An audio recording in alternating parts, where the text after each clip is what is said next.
Hola, ¿qué tal? ¿Cómo están? Buenas noches, un gusto saludarles. Me estoy riendo porque ya estábamos hablando antes de comenzar con el arquitecto Víctor González Acosta, con quien mantenemos una amistad de muchos años, de mucho afecto mutuo, creo yo, y es un gusto tenerlo acá. Pero además es un gran desarrollador inmobiliario, un hombre con visión urbanística que todos conocemos, y además un hombre también siempre preocupado y ocupado del Paraguay.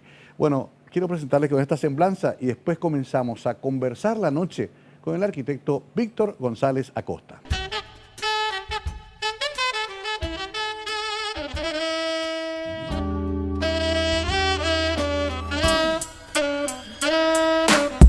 Víctor González Acosta, arquitecto y empresario de 72 años, es presidente World Trade Center Asunción, presidente González Acosta y Good S.A., empresa de gerenciamiento de proyectos y obras, presidente Capitalis S.A., empresa desarrolladora de emprendimientos inmobiliarios corporativos y retail, y presidente de Habitalis S.A., empresa desarrolladora de emprendimientos inmobiliarios residenciales. Como empresario también es parte del sector social, siendo consejero Fundación Desarrollo en Democracia Dende, Consejo Nacional del Fondo para la Excelencia de la Educación FEI. Es presidente fundador Cámara Paraguaya de Desarrolladores Inmobiliarios Capadei y también es presidente de la Fundación Club Cerro Porteño. Recibió varias distinciones como el Premio a la Eficiencia y Efectividad Profesional de Clase Mundial otorgado por la ADEC en 1999, el Premio Ventana al Futuro de la Arquitectura otorgado por el Centro de Arte y Comunicaciones de la Ciudad de Buenos Aires, República Argentina, CAIC, en 2009. En 2011 recibió la distinción a la gestión empresarial en la Gran Gala de la Construcción de la revista AIA en 2011. También fue empresario, emprendedor, MIC, Ministerio de Industria y Comercio. En 2012 recibió el Premio Empresario Destacado de las Américas, Camacol, Cámaras de Comercios de América Latina, Miami, y en 2013 del Congreso de la Nación recibió la medalla El Cabildo a la creatividad, innovación e investigación científica.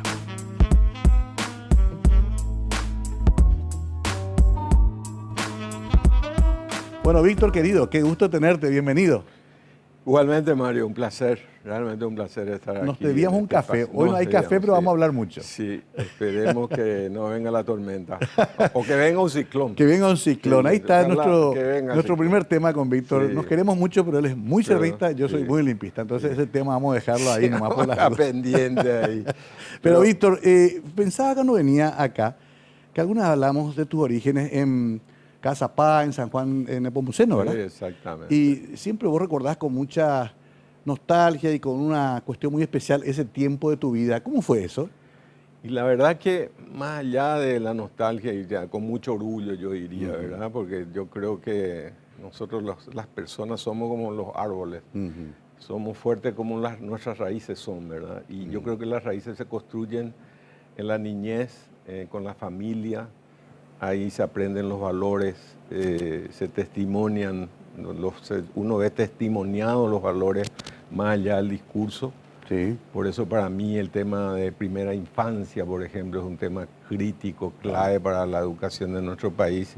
Y yo puedo dar testimonio de eso. Y nosotros todos somos una familia de 11 hermanos. 11 hermanos. 11 hermanos. Mi papá era un agricultor, era, digamos, casi analfabeto, pero un gran visionario. Sí. Muy aranducatú, él estaba suscrito a todas las revistas, había y por haber, mi mamá le leía y nada, entonces desarrolló toda una visión de subsistencia, todo esto que hoy la ONU habla de la soberanía alimentaria, yo mirando en perspectiva, ella lo hacía, él tenía 2 rubros agrícolas, teníamos una chacra de 5 hectáreas donde él tenía 2 rubros, el rubro de subsistencia, con lo cual él aseguraba un poco hacía la seguridad alimentaria de la familia. Claro. Pero además tenía un rubro de venta, que era el algodón y la yerba mate, Sí. con el cual generaba recursos para que estudien su hijo o para la salud. O sea, una visión Impresionante, ¿no? Qué visión. fantástica, Tenía que mantener 11 bocas. 11 bocas tenía que mantener. Entonces él, y trabajamos todos desde chicos. Sí. O sea, vos te tocó también trabajar en la chacra. Claro, a mí me tocaba con Alejandro, que es un hermano que me lleva Sí. 2 años. A nosotros cuando se cosechaba el algodón, hoy hace la máquina, se cosecha Claro. 100 hilos, se llama, ¿verdad? Sí. Hay que formar un hilo de 40 personas y hay que ir con una bolsa de alpillera juntando el algodón, que clava muchísimo, ¿verdad? Sí. Y no puedes quedarte atrás. Porque no ¿Vos había viviste forma. eso, Víctor? Claro, nosotros hicimos eso. Y en ¿Qué? verano cosechamos, en verano se cosecha la yerba mate. Ajá. Y hace mucho calor. Y en la yerba mate lo que se hace es se cose la hoja, ¿verdad? Se pone en una barbacoa, que es un valo profundo en el terreno, que tiene un cilindro de tejido metálico, donde se carga la hoja y uno tiene que dar vuelta, ojo veré, se dice en guaraní, ¿verdad? Y eso cargábamos nosotros después en una bolsa, y mi papá vendía a Villarrica, a los Crestas. Pero Villarrica hoy es 2 horas, antes era una semana de viaje en carreta, ¿verdad? En carreta y camino de Entonces tierra. eran filas de carretas yendo y viniendo. Sí. Entonces toda esa cultura del trabajo, toda esa cultura del compartir, de la humildad. Yo me acuerdo que para cosechar el algodón, él tenía que convocar a todos los cosecheros de la zona, 50, 60 personas, pero el tereré teníamos que servir nosotros. Claro. No era y esos pequeños detalles así que, Claro. que él no lo hacía con discurso, él lo hacía con testimonio. O me acuerdo una noche, hasta ahora me acuerdo porque se iba de noche a Villarrica, llegaba, vendía la hierba y nos traía galletitas Terrabuzzi, me acuerdo, en unas cajas de lata Sí, que eran que era lo máximo. Lo máximo. ¿Cómo Nosotros- se llamaba tu papá? José Elías González. Ya, Acaba Alejandro de escribir un libro sobre él, Sobre él. como un héroe anónimo, digamos, de los tantos héroes que la tierra paraguaya tiene. Pero tuvo esa visión extraordinaria y de enseñarnos con mi mamá maestra, ¿verdad? Sí. Hasta el día que un día decidió subirnos al tren y traernos a la ciudad. Cuando venías a Asunción, ¿qué época sería? ¿Los 70 ya? En el año 60. 60. Yo tenía 10 años cuando vinimos a Asunción. Y habrá sido... No, una un cosa shock. ya. Nosotros veníamos en el tren, decíamos con Alejandro, por fin vamos a descansar, decíamos, ¿verdad? Todo el camino del tren. Nunca me voy a olvidar la noche que llegamos a Asunción, magnífico, en la ciudad, en el campo, de noche, ¿verdad? Claro. No hay luz. No hay luz. Entonces, Más en esa época. pero mi papá tenía radio onda corta. Ajá. Y como no había batería, él mandó fabricar un molino de viento y daba batería. Y con eso nosotros escuchábamos radio Moscú. Claro. De ahí Sí, mi contacto con la guarania, ¿verdad? Claro. Hasta ahora. ¿verdad? Sí. Y recuerdo que cuando vinimos a Asunción, tomamos el tren, toda la familia, llegamos a Asunción de noche, en el ferrocarril, salimos nosotros en el corredor del ferrocarril y por primera vez vimos la luz en la Plaza Uruguaya. Y decíamos con Alejandro, esto es Nueva York, decíamos nosotros. Claro, para nosotros nunca había existido. No, luz eléctrica no. No había, No era había. Petromac a lo sumo, ¿verdad? Sí, sí, sí. Y el hombre, mi papá la tenía todo pensado, había sido qué, ¿verdad? Vinimos hasta San Vicente, tenía un hermano que vivía acá y había montado una panadería, un almacén y un mercado modelo. Entonces en el almacén las mujeres, en la panadería los hombres más grandes y en el mercado modelo de vuelta a Alejandro y a mí, que antes de los coreanos estábamos en el mercado modelo, ¿verdad? Claro, sí, sí, me acuerdo. Cuando te tocaba el mercado modelo era levantarte a las 4, irte al mercado a traer todos los insumos que había que vender. Pero nosotros estábamos acostumbrados a eso, porque cuando estábamos con la chacra, a nosotros nos tocaba ir a traer las cosas que íbamos a consumir, o sea, maíz, mandioca, sandía, Claro. todo. O sea, tenían un entrenamiento ya comercial. Absoluto, era como 4 leguas, ¿verdad? O sea, ¿Y en qué momento, todo esto es fabuloso, pero ¿y la educación formal cómo hacían? Pero en el tiempo que nos quedaba, porque mi mamá como maestra Claro. no te daba tiempo, ¿no? Yo estudiaba hasta corte de confección, todo, tipografía, corte de confección, Claro. no se podía parar, ¿verdad? Ella Sí. te enseñaba de todo. Y recuerdo que en esa época que traíamos los alimentos del campo de la chacra, mi papá tenía unos estanques donde vos ibas y guardabas la mandioca, el maíz, la sandía, el repollo, qué sé yo, todo, ¿verdad? Y después los sábados de tarde venía gente en carreta más pobre que nosotros, golpeaba la mano, don Elías, ella bajiña, recopia alguna cosa en vaina, Y él le daba todo lo que nosotros habíamos traído. Entonces con Alejandro decíamos, hijo, todo lo que costó traer eso, porque nos poníamos en un palo, Claro. poníamos una bolsa de alpillera traía al y hombro. traíamos al hombro, ¿verdad? Qué bárbaro. Pero nos estaba enseñando a ser solidario, Claro. a compartir. Y bueno, ese mismo trabajo hicimos cuando vinimos a Asunción. Y recuerdo que cuando yo cumplí 12 años, me llama un día y me dice, bueno, será en guaraní, imagínate todo lo que ya labura. Ahora vas a trabajar. Ahora ya tenés que trabajar. Y él se refería a trabajar con independiente, ¿verdad? Claro. Alguien, que sé yo, que no sea ya él. Híjole, ¿qué hago? Digo yo, ¿verdad? Y tenía yo un cliente en el Mercadito Modelo, que es un gordito, así que me compraba todo. Ajá. Miguel Brite, me acuerdo hasta ahora de él. Y le cuento la historia. Mi papá me dice que yo tengo que salir a trabajar, vos no tendrás algo para mí. Y bueno, me dijo, era ordenanza en la municipalidad, cuando la municipalidad estaba en Palma, casi Montevideo. Claro.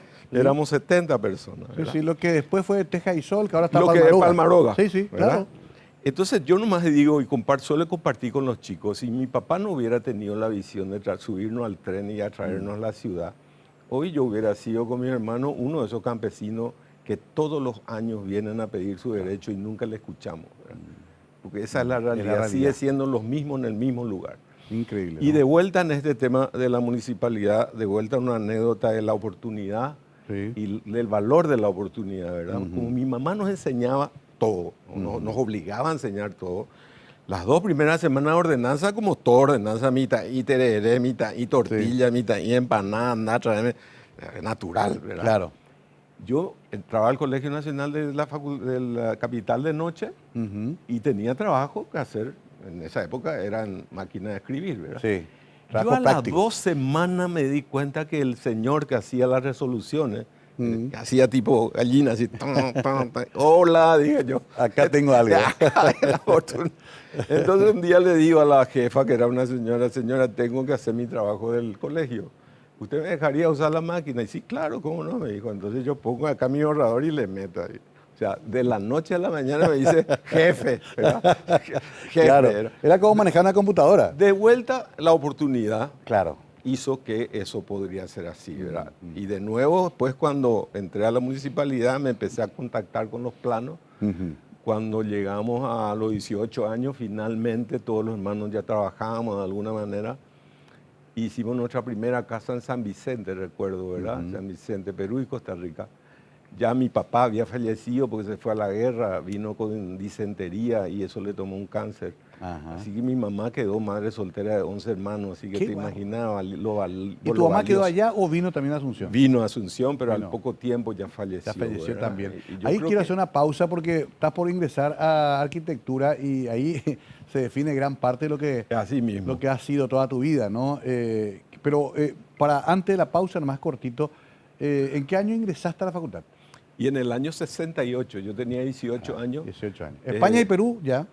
España y Costa Rica. Ah, después. España y Costa Rica. Ahí ya Ah. estaba ahí. En ese momento estábamos decidiendo, mi papá fallecía y yo volvía de hacer un raid a remo hasta Concepción, ¿te acordarás? Con loco, solamente de joven uno puede hacer eso. En un 4 largo con timonel, llegamos en 8 días. Qué locura. Una Pero locura. toda esa vida tuya que contaste, siempre llena de mucho esfuerzo y mezclando trabajo con, Claro. con lo que es un joven, diversión, lo que Sí, sea, ¿no? trabajo, estudio y distracción como el tema del agua, el deporte, Claro. que a mí me gusta muchísimo. Pero no era tenías parte de tiempo. nuestra cultura. Era mi mamá, era así, ¿verdad? Ella te hacía hacer, no sé, en lo que fuera, te hacía cebar tereré y no valía que le cebara ahí al lado, tenías que ir a 4 o 5 metros por lo menos para Claro. poder moverte, ¿verdad? Claro. O sea, no se perdía nada en eso que hace a la capacitación y sobre todo en la generación de oportunidades, ¿verdad? Vamos a hacer una pausa acá. Bueno, me enteré de muchas cosas que no sabía, ¿no? Ese viaje en remo hasta Concepción habría que hacerla ahora, Sí. en estas condiciones que estamos ahora. No sé si llegamos. Para más agua arriba eso. ¿no? Agua arriba, 7 Ay, ay, kilómetros por hora el río. Qué bárbaro. Contra el río, loco. Bueno, pero vamos a entrar después en la Facultad de Arquitectura, aquellos años también en que había una revolución también de esta Totalmente. carrera en nuestro país, ¿no? Totalmente, totalmente. Vamos a hablar un poquito de eso a la vuelta de la pausa para conocer un poco más a Víctor, que todo el mundo lo conoce, pero creo que estas cosas van a mostrarnos más su dimensión humana. y también cómo era la cuestión política en aquella época. No olvidemos que la dictadura estaba en su momento más álgido también. Todo esto a la vuelta de la pausa con nuestro invitado de hoy, el arquitecto Víctor González Acosta.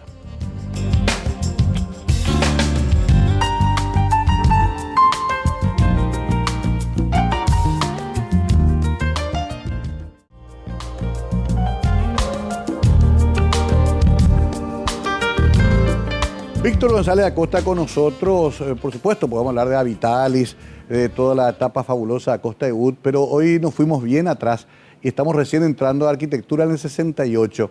Una facultad que todavía era casi una cuestión exótica para la época, Víctor, ¿no? Sí, totalmente. La Facultad de Arquitectura tenía la particularidad que los fundadores fueron profesores formados en la escuela, digamos, socialista de la Universidad de la Facultad de Arquitectura de Uruguay. Cierto. Eso le dio una impronta, ¿verdad? Y además con la dictadura, y en esa época los movimientos independientes, que te acordarás, teníamos en todas las facultades, y cuando uno viene del interior profundo y ve la pobreza, y siente la pobreza, y duele la pobreza, uno carga en su corazón un idealismo extraordinario. Así que a mí, ni bien llegué a Asunción, me hice parte del Centro 23 de Octubre del Colegio Nacional, luego el movimiento independiente en la Facultad de Arquitectura, y particularmente San Juan fue un lugar terrible, un lugar donde el terrorismo estaba su máxima expresión.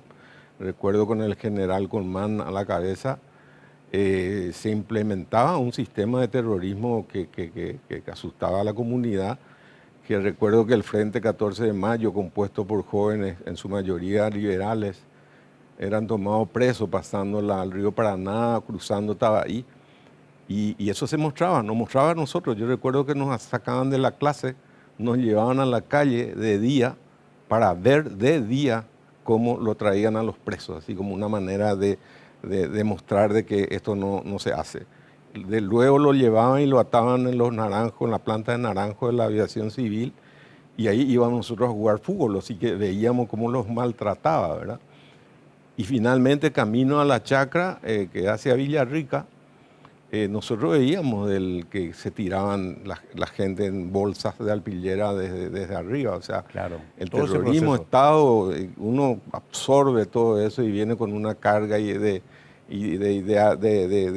tener que hacer algo, de que estas cosas, que esto cambie, ¿verdad? Y felizmente no ha cambiado en la proporción que uno hubiera querido, pero de ahí viene casi como el propósito de vida que uno, en mi caso por lo menos, y creo que en el caso de todos mis hermanos también, traemos en el corazón, ¿verdad?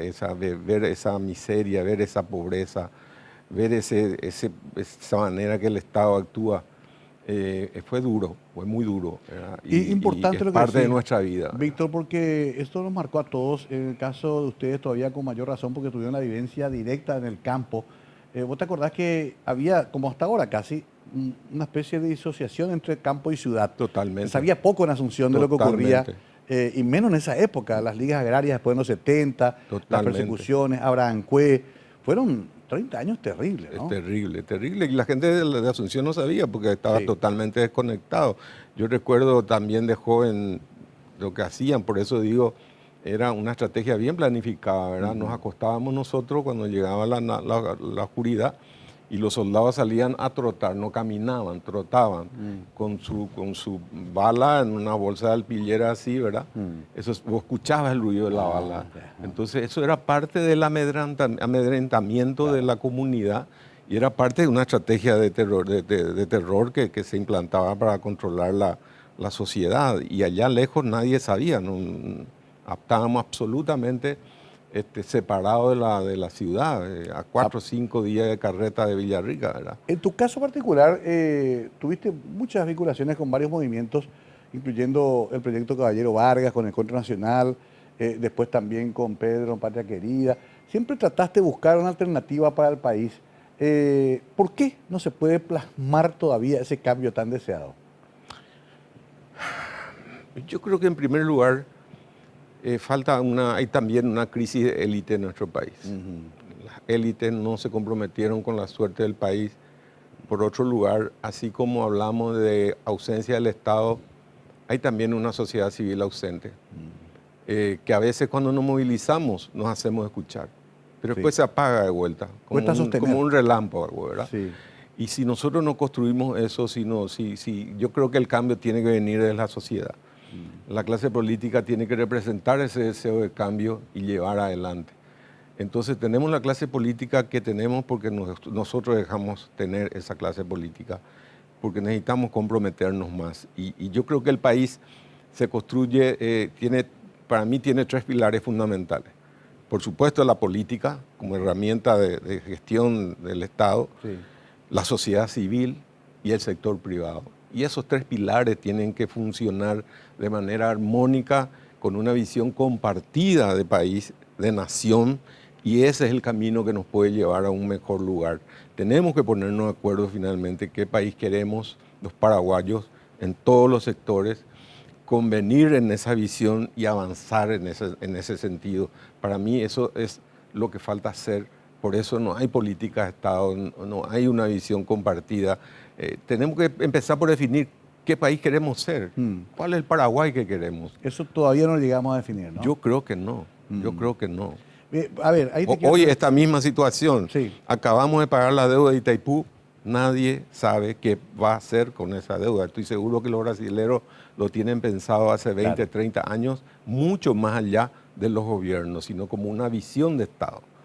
Nosotros no, actuamos por inmediatez y sobre todo, infelizmente, la política se ha degradado de una manera tal, desde todo el punto de vista moral, y entonces no hay un instrumento válido hoy para pensar en este país que dé oportunidad a la gente que vive en San Juan o que vive en Empalado o que no tiene acceso a la salud, a la educación en todo el Paraguay, porque el paraguayo necesita oportunidades, necesita que se le regale nada, necesita oportunidades y esa es la forma verdadera y sostenible de crecer como país. Cuando hay oportunidades y todos podemos valer por sí mismos, como decía Mandela, yo también sueño con eso, como un campesino más, yo me siento el mismo campesino que Claro. trabajaba la tierra, ¿verdad? Él siempre decía, sueño con un país donde el hijo del campesino pueda ser médico, ingeniero, arquitecto, lo que él quiera, o campesino si quiere.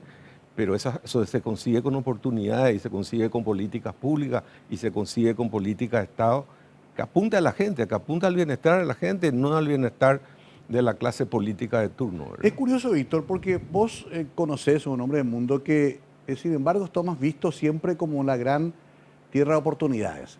Los foros internacionales hablan bien de Paraguay, nos envidian nuestra macroeconomía, nos ven con proyección de crecimiento, pero nunca terminamos de resolver esos otros problemas que nos atajan, ¿no? Te escuché muchas veces hablar del tema, todo lo que desarrollaste en el rubro inmobiliario, se fueron también a Ciudad del Este, a otros puntos. Pareciera como que estamos, pero nunca concretamos ese paso cualitativo.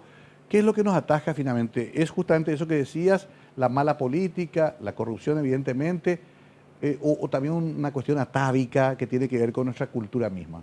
Yo creo que, Mario, es la falta de una visión, la falta de una visión de un país que sea para todos. ¿Quién tiene que poner esa visión? Y eso tiene que ser una tarea colectiva para que tenga valor y sea sostenible. Un consenso. Tiene que haber consenso, pero para poner ejemplo muy sencillo nomás, en una comunidad como Atirá, una persona como Feliciano consiguió generar consenso en la comunidad y hoy tiene la sociedad que tiene. Yo suelo poner ejemplo, hace 2 años o un poco más, me invitaron a ir a Medellín, que era la cueva, la cuna, el centro de operaciones de Pablo Escobar.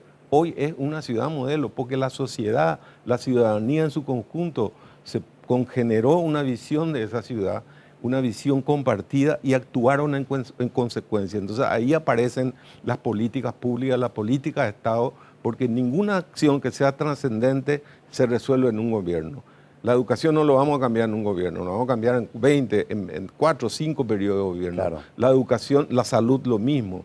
Entonces, yo creo que el gran desafío está aquí en pensar en la gente, pensar en el bienestar de la gente, en la posibilidad de dar oportunidades a todos, el acceso a bienes públicos de calidad a todos. Yo creo que eso hace a una sociedad diferente a la otra, en donde todos tenemos oportunidades y todos podemos desarrollar nuestro talento. ¿Cuánto talento estamos perdiendo acá nomás cerca en el Bañado Tacumbú? Claro. Sencillamente porque no tienen oportunidad. El país está perdiendo esos talentos. Tenemos 2,5 millones y Sí. poco más de pobres, que son como talentos apagados, ¿verdad? Sin contar con lo que viajan y se hacen mano de obra calificada en otros países, ¿no? Totalmente, totalmente. Varias veces se te citó, es un tema que siempre solemos hablar y medio, yo sé que no es cómodo para vos, se te citó como posible candidato a muchas cosas, de presidente hasta intendente, pasando por puestos parlamentarios, ministro. ¿Por qué nunca te metiste, Víctor? Y porque yo creo que tengo que ser así súper honesto en mi percepción. Yo venía al campo con todos esos ideales de transformar la política desde el país desde la política. No estaba satisfecho con el orden de las cosas, de ver tanta pobreza que duele, tanta desigualdad. Entonces vine y me metí de lleno en la dictadura en el Centro 23 de Octubre, después en los movimientos independientes, cuántos viajes aquí y allá. Cuando viene la democracia, me metí de lleno al movimiento independiente que era el Encuentro Nacional. Sí. Pero al poco rato me di cuenta que no era lo mío. Claro. No era lo mío, no Tuviste sentía. que aceptar eso. Tuve que aceptar porque no sé. Yo escuchaba discursos, pero Sí. después que yo era el jefe de campaña Claro. y veía que detrás de bambalinas las realidades muchas veces eran otras. Era el discurso aquí, el bien común, y yo me peleaba quién se sentaba al lado del candidato y quién hablaba primero. Entonces, Claro. ¿dónde está el propósito? Las ¿Cuál es? miserias de la política. La miseria de la política. Sí. ¿Cuál entonces es el propósito? ¿Es la gente o soy yo? Claro. Entonces a mí, yo dije, yo para esto no sirvo. Entonces elegí la sociedad civil para hacer país. Donde hace mucho. Elegí el sector privado para hacer país y eso es lo que hago, ¿verdad? Y eso voy a seguir haciendo hasta el último día de mi vida, tratando de ser útil y servir al país desde el lugar que me toca estar. Ese es mi propósito, esa es mi vocación, ese es el mandato de mi corazón y disfruto de eso. Una aplicación muy honesta, Víctor, te agradezco. Nunca la había escuchado así tan explícitamente y tan sucintamente. Pero quiero decir que Víctor ha hecho muchísimo trabajo social y sigue haciéndolo. Quizás de ese lugar pudo canalizar esa inquietud que tenía, pero la política evidentemente le dio un recibimiento que lo alejó rápidamente. Vamos a hacer una pausa, enseguida hablamos de varios otros temas. Nos pusimos muy serios. Quiero hablar un poco de su pasión por Cerro, quiero hablar un poco de esos años de la facultad y después los primeros años también con su empresa, cómo fueron esos años especiales en los 70 y 80 en Asunción que de repente explotó en un boom inmobiliario importante, los pros y los contras de ese fenómeno, a la vuelta de la pausa.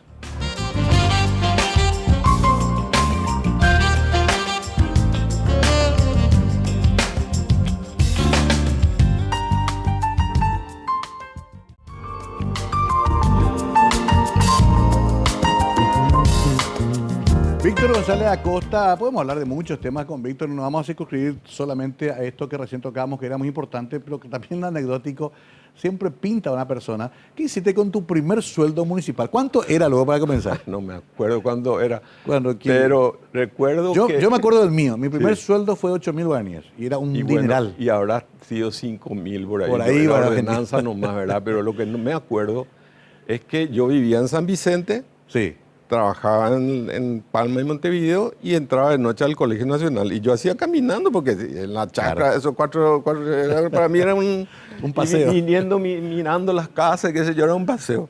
De moda estaban los Beatles, me acuerdo bien. O sea, en la calle Palma estaba Music Hall o Vila de Sao, creo, y ya estaban todos los álbumes ahí. Y yo pasaba un día y decía, con mi sueldo voy a comprar este álbum. El otro día, este otro álbum. Y así cambié de álbum todos los días. Hasta el día que cobré el sueldo, llego a casa y mi mamá me dice, ¿y tu sueldo? Y acá está, trae mi hijo. Pala sueldo. Se acabó. tuvieron que esperar los Beatles. Y porque en casa después, ese fue el modelo de gestión de mi casa también. Claro. Todo el mundo aportábamos para todo. Claro. ¿verdad? Entonces fue la primera frustración del... No, ¿y cuántos años tuviste ahí en la MUNI? Poco tiempo, 4 o 5 años hasta Ya. que arrancó la facultad. La facultad. La facultad. ¿Y en la facultad hiciste el típico trabajar dibujante, todas esas Sí, cosas? mi amigo, mi gran arquitecto, gran artista, Pindú fue mi jefe, Genaro. Genaro fue mi jefe, Qué bárbaro. una gran persona. Sí. Y al poco rato, por un aviso, ya no me podía pagar, no me daban. Lo que Sí. me pagaba Genaro Sí. no me daba para pagar la facultad. Y encontré un aviso chiquitito en el diario que cambió mi vida, ¿verdad? Decía dibujante técnico en Acaraí 2. Era con una compañía americana de Boston, de la Jesty-May de Boston. Sí. Por 3 meses terminé quedándome 2 años. 2 años. Después de esos 2 años trabajé en la consultoría. Ahí ya ganabas mejor. Ya, claro, ya ganaba. Yo no sabía qué iba a hacer, ¿verdad? Una barbaridad era. Después 10 años con una compañía italiana y un consorcio paraguayo que hizo la consultoría de Itaipú. Y otros 6 años con una compañía ahí también, ya como arquitecto. Como arquitecto ya, ¿verdad? Con una compañía de Chicago que se llama Harsa y la Mayer de Frankfurt, otros 6 años haciendo la consultoría. Porque el trabajo de Jason tenía las grandes empresas multinacionales hacían el trabajo de la consultoría, ¿verdad? Ahí arriba. Luego se ejecutaba después con las empresas locales o internacionales también. Yo quiero explicar a la gente que llevó está 18 viendo, años.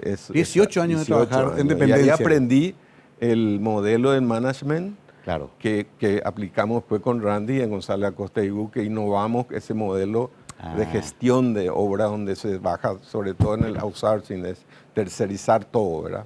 Claro. Entonces, yo quiero explicarle a la gente que está viendo el programa, muchos jóvenes, mucho más jóvenes que nosotros, que el dibujante antes dibujaba completo todo, el plano técnico, la perspectiva, la fachada en tinta y sobre papel manteca, ¿verdad? Y en esa época papel de plástico, porque tenía que durar en el tiempo. Cierto. Y sí, y entonces... Y era pues, todo... sí. No, es que uno hacía originales. Sí. No había computadora. Sí. Pero bueno, linda época de mucho aprendizaje también. Mucho para mí de muchísimo aprendizaje. Sí. Realmente ahí aprendí muchísimo. Ahora, ¿Ota agarra también ese boom de la construcción de los 70, 80? ¿Llegaste más o menos ahí? Sí, llegamos justo ahí. Y después, bueno, tuve que pasar algunas propuestas porque los americanos son siempre, hacen lo mismo, ¿verdad? En las grandes empresas, en las grandes obras, recogen profesionales, ¿verdad? Claro. Mi primera propuesta fue cuando terminamos con la Jesty-May de Boston, que es una empresa muy grande de Boston. Sí. Terminó y me hicieron la propuesta para ir a Boston, para ir a estudiar. Entonces, incluía universidad, auto, novia, todo me ofrecía. Pero en esa época yo tenía 20 años. Claro. Yo no me imaginaba lo que me paró. Decía, ¿cómo yo voy a estar un domingo sin mis hermanos, comiendo mesa larga con mi mamá? No, yo no me cabía en la cabeza. No. Y posiblemente no iba a aguantar. No iba a aguantar. Entonces les dije que no, insistencia, y bueno, me quedé. Después con la siguiente experiencia que era de Chicago, me vino la misma propuesta, pero en ese momento ya tenían la idea de usar esa experiencia en nuestro país, porque era un nuevo modelo de gestión que tiene que ver con lo que me acabas de preguntar.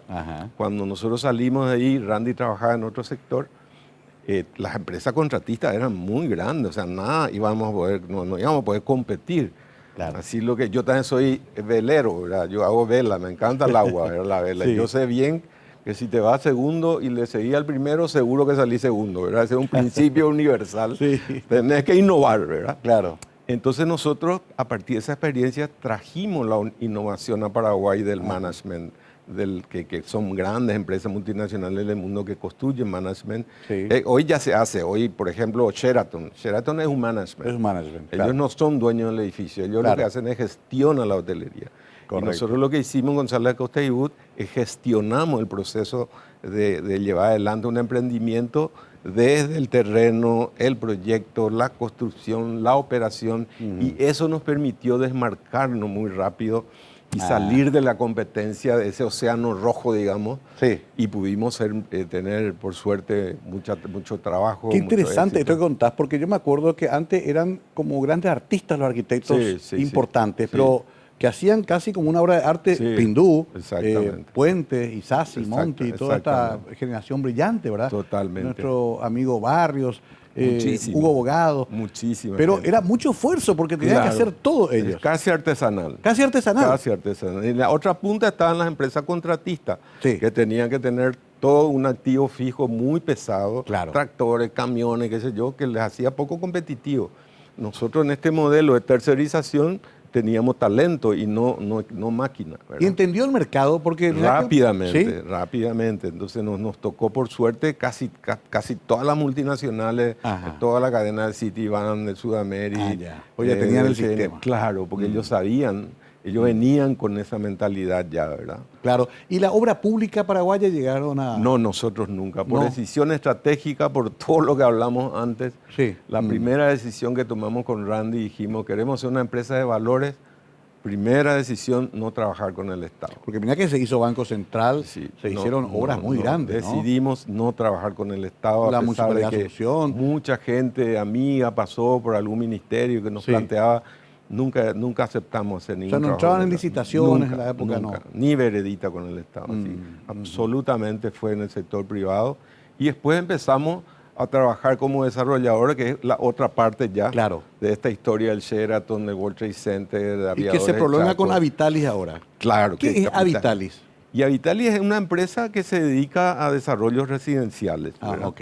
Y yo te diría que ese es mi sueño original, porque tiene que ver con lo que te conté. Sí. Cuando vinimos del interior y vivíamos en San Vicente, nos habremos cambiado a 5 casas, Palomar, claro. de barrio en barrio, de alquiler en alquiler, hasta el día que pudimos hacer nuestra propia casa. Para nosotros fue como familia el día más glorioso de nuestra vida. Sí. Fue fuerte. Claro, me imagino. Así, Y te éramos quedaste con alguien, eso vos. éramos alguien, ¿verdad? Claro. Existíamos, teníamos algo, ese conglomerado de 11 hermanos ahí, y a mí eso me marcó y ahí decidí estudiar arquitectura. Ah, por eso hasta ahora tu visión sigue siendo y tu prédica es que pueda tener su primera mismo, propiedad ese así joven mismo. que está creciendo, ¿no? Así mismo. Ese Y en primer gran matrimonio. medida agradezco a un gran arquitecto, al arquitecto Pozo, formado en Uruguay, Sí. con una persona con ideas muy socialistas, pero brillante.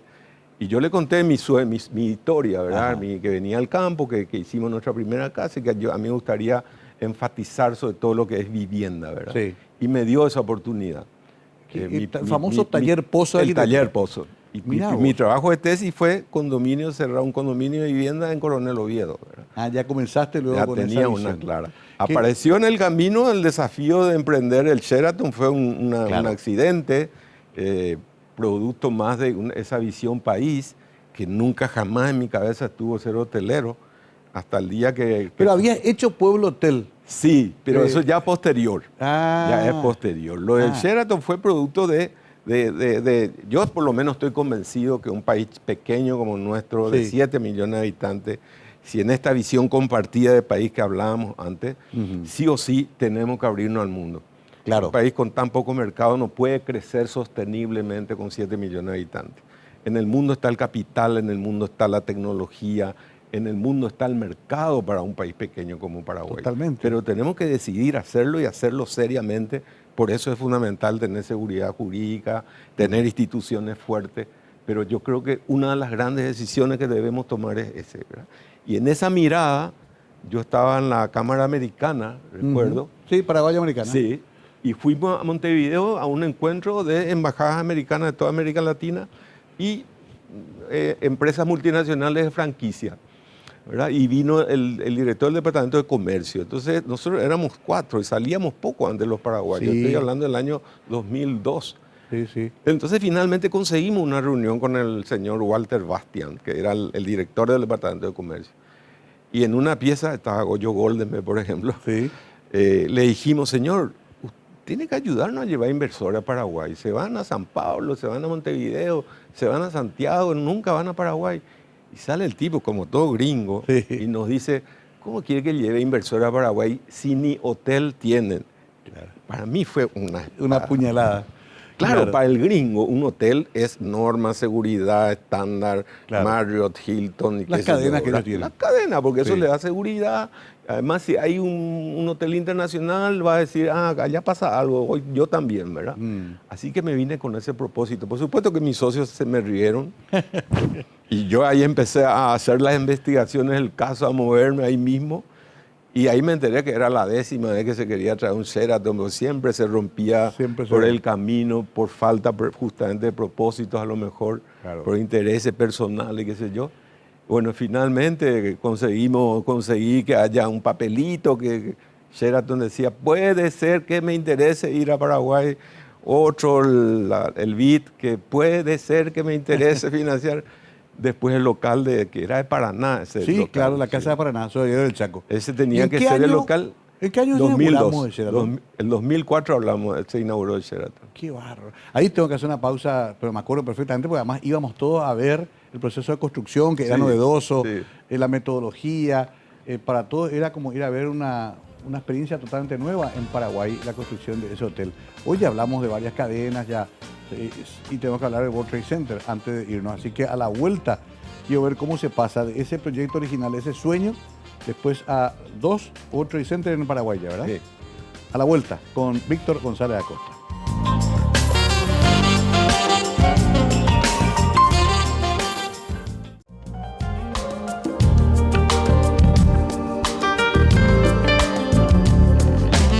Seguimos conversando la noche con Víctor González Acosta, que como ustedes ven tiene una vida casi de novela, ¿no? Algún día tendrías que escribirla, porque de aquel niño que cosechaba algodón con las manos seguramente dolorosas en San Juan de Nepomuceno, al que hoy nos propone un país integrado al mundo, un país moderno, pasó mucha agua bajo el puente. Me hiciste acordar con lo de Sheraton que también se pensaba lo mismo de las franquicias clásicas. McDonald's vino, después casi no se quedó, otras se fueron, volvieron. Siempre costó en Paraguay adaptar al país a esas normativas. ¿Por qué eso, Víctor?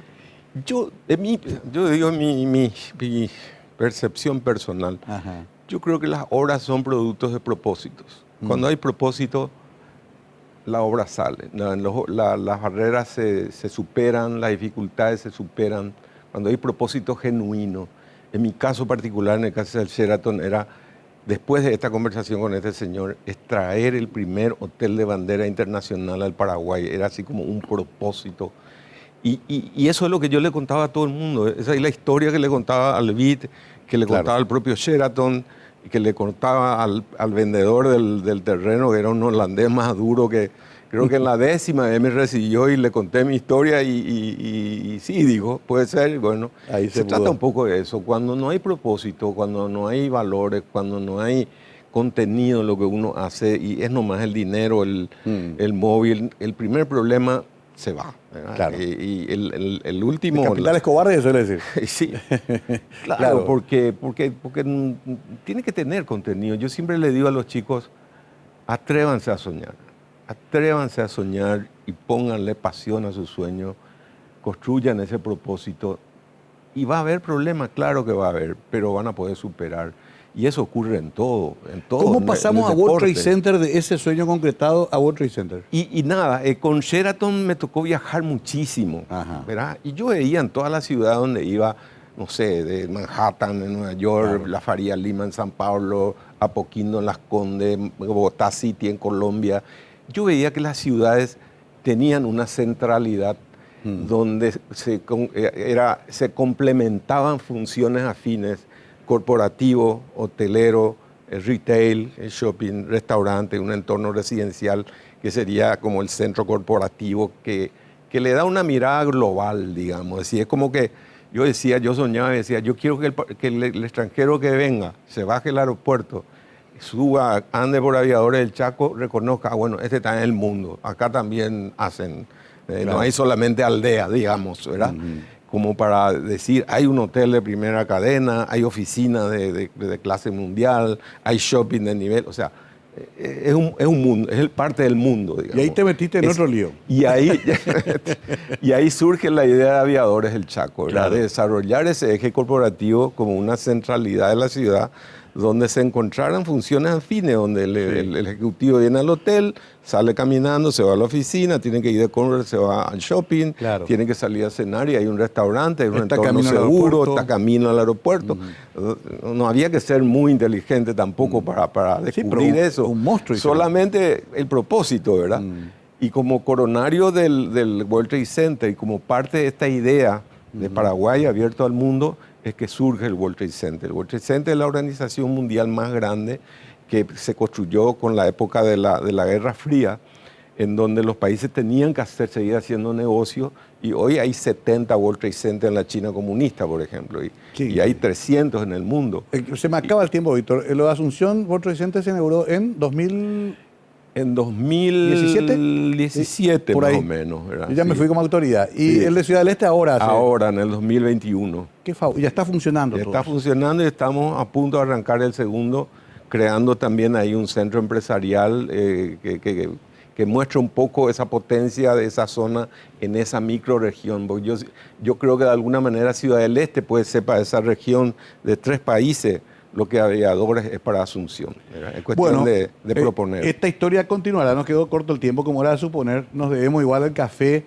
Yo quiero más decir que Víctor, además de todo esto que contamos, es también el mismo hombre que con Maggie está en Dequení, en Denide, detrás de Teletón, CAMSAT, donde se lo llame, está su mano solidaria también. Y de eso ni siquiera hablamos, porque quizás eso también es parte de tu vida que vos desarrollás más en el anonimato, querido Víctor, pero todos lo sentimos como algo muy valioso también. Muchas gracias, Mario. La verdad, un placer compartir contigo estos minutos, un verdadero placer.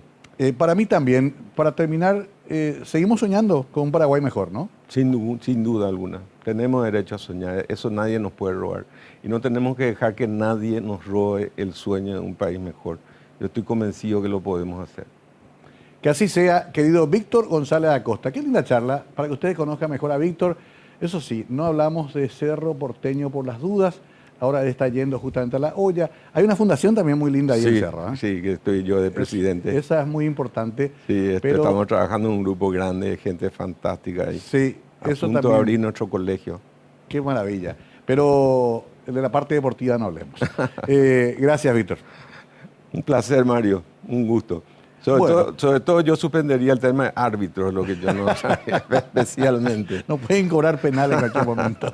Bueno, Víctor González Acosta, un amigo de toda la vida, un hombre que yo admiro mucho y que ustedes creo que hoy conocieron mucho más profundamente en lo humano, que era la intención. Gracias, buenas noches.